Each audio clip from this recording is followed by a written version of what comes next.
cepatlah. Sedap kan makan ni? Sedap. Sedap sangat. Sedap.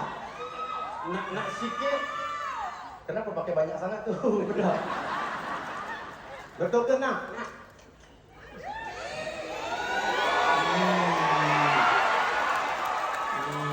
Ini es krim apa? Itu es krim durian Belanda. Asal rasa cendol basi. Alah. Nakiu dah besar nanti nak jadi apa? Saya dah besar nak jadi peguam. Awak? Saya nak jadi macam apa? Saya nak jadi polis. Awak apa? Saya nak jadi penjenayah. Hei, kenapa pula? Nanti awak ada kerja, awak tangkap saya, dia bela saya.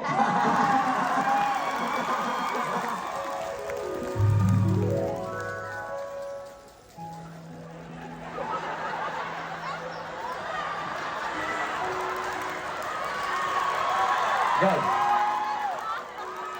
Tapi itulah kan kehidupan. Aku dah kata jangan letak banyak sangat.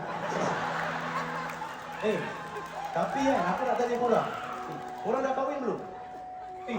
Cerita pasal kahwin dekat sekolah dulu, dia ni paling playboy tau. Apa tu pula? Apa cerita tu awet kau Mun? Mun mana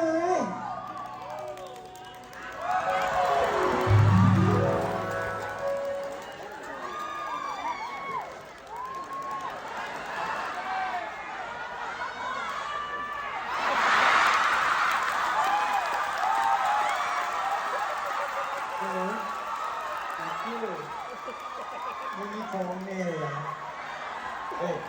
Mun, kau mesti bijak kan luas ya? Mun, laki nak cakap sikit ni Mun.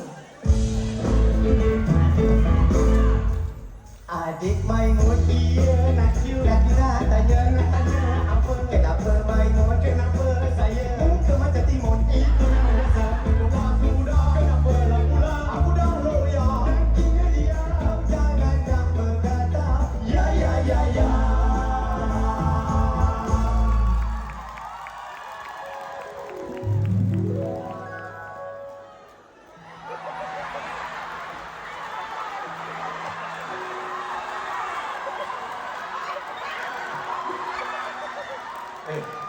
Tapi itulah awak kata cerita masa sekolah, cerita monyet.